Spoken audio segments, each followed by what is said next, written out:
Okay, Wednesday the 14th of February on the Compete program. Today we have a bit more of a conditioning focus.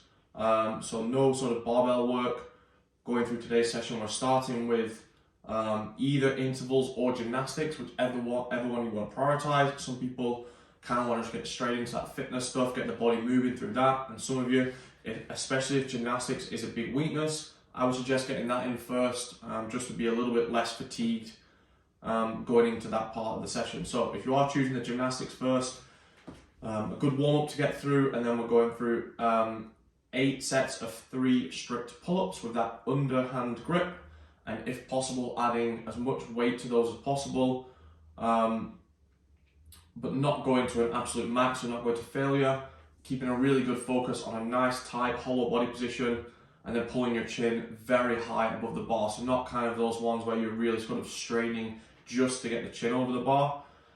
So nice, really good strict pull-ups. If you are going to load those, I would do it by maybe adding like a wall ball between your feet, because that is an extra cue to keep a really good hollow position. If you're adding a weighted belt, then often what happens is you get this sort of tilt of the pelvis, you go out of the hollow straight away, and you're just kind of sagging down and letting the lower body hang rather than staying pretty active.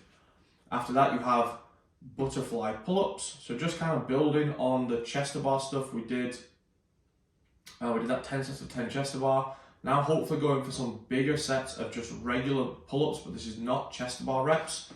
The reason being is that because this movement could easily get used in the open or qualifiers or whatever it is, and because we do so much practice of chest to bars, what we often see, I see it a lot at CrossFit Walleye, we do regular pull-ups, and people find the rhythm really weird because you've been used to doing chest to bars, and they're often doing too much work, going too high, and all you need to be able to do is break that sort of horizontal plane with your chin.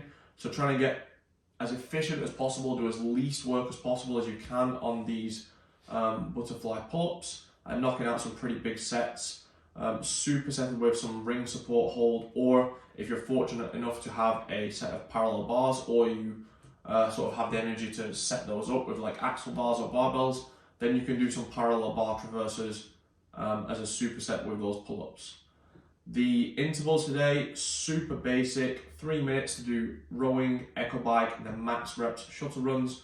So putting a lot of pressure on the shuttle runs, pushing that pace as hard as you can, ideally getting over 9 to 10 reps per minute on the shuttle run. So if you have a full minute to do shuttle runs, then 10 reps would be great, or even more.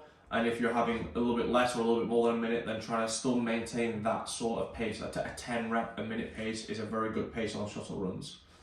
And then accessory work, we have some lower body stuff, and then just some core stuff to finish off.